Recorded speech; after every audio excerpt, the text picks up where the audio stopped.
शिव जी ने बेटी को 9th क्लास के फाउंडेशन में डाला था।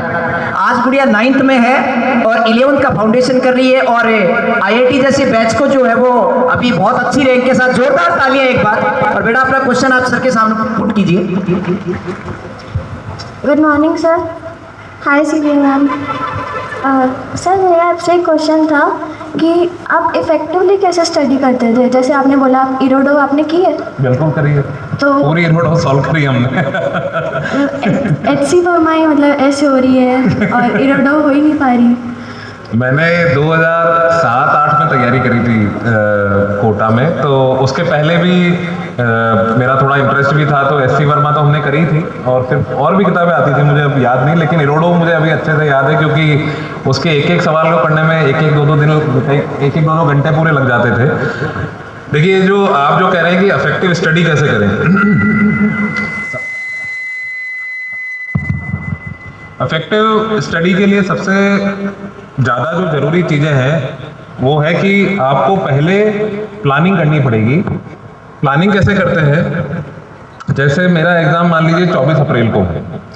अब मैं बता रहा हूँ, सारे बच्चे सुनना इस चीज़ को कि कैसे जो टॉपर्स होते हैं, कैसे जो मतलब जो सही में सेलेक्ट होते हैं, वो लोग कैसे प्लान करते हैं। मतलब फिर आप कहोगे कि सर इतनी प्लानिंग करनी है तो हम तो ऐसे कैसे हुआ। हम लोग ये प्लानिंग करके चलते थे कि 24 को रात को मेरे को क्या रिवीजन करना है सबसे पहले तो। फिर हम ये प्लानिंग करके चलते थे कि 20 तारीख से 23 तारीख के बीच में मेरे को क्या पढ़ना है ना, लास्ट रिवीजन, फिर लास्ट टू लास्ट रिवीजन।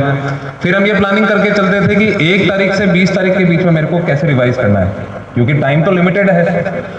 और उसके बाद हम ये प्लानिंग करते थे कि जनवरी से लेके 31 मार्च तक क्या करना है और उसके पहले जो आपकी कोचिंग है। अब जब आपने ये प्लानिंग करी तो अब आपको ये करना पड़ेगा कि उसके लिए आपको नोट्स बनाने पड़ेंगे कि किस चीज़ को आप 23 तारीख को पढ़ोगे, किस चीज़ को आप 20 तारीख को पढ़ोगे। ये हम प्लानिंग 7 महीने 8 महीने पहले करके चलते थे।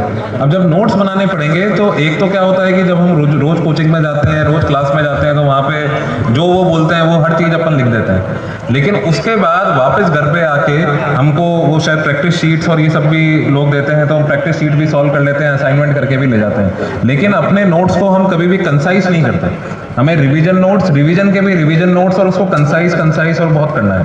कंसाइज इसलिए करना है क्योंकि आपके पास सोर्सेज बहुत सारे हैं। कॉन्सेप्ट तो सिमिलर ही, अगर मैं जैसे फिजिक्स की बात करूँ, अब फिजिक्स में कॉन्सेप्ट तो बहुत गिने चुने ही हैं, 3 laws of motion, angular momentum, work energy, force, और ये सारी चीज़ें बहुत फंडामेंटल से, अगर कोई फिजिक्स के टीचर यहाँ बैठे भी होंगे तो जानते हैं, और बहुत ही फंडामेंटल चीज़ें हैं। तो इसमें कोई ट्रिक और ट्रिप्स तो है नहीं कि भाई कोई बहुत छोटी चीज़ें हैं, लेकिन कुछ चीज़ों को आप अपने नोट्स में कंसाइज करते जाइए।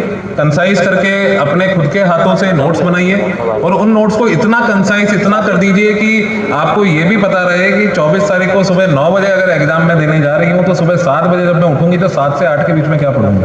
अगर आपने इसकी प्लानिंग 6 महीने पहले कर ली तो फिर आप बड़े स्ट्रेस फ्री एनवायरनमेंट से, एकदम ठंडे दिमाग से आप उठोगे, 4 चीजें पढ़ोगे, जाओगे एग्जाम में लिखोगे। And I can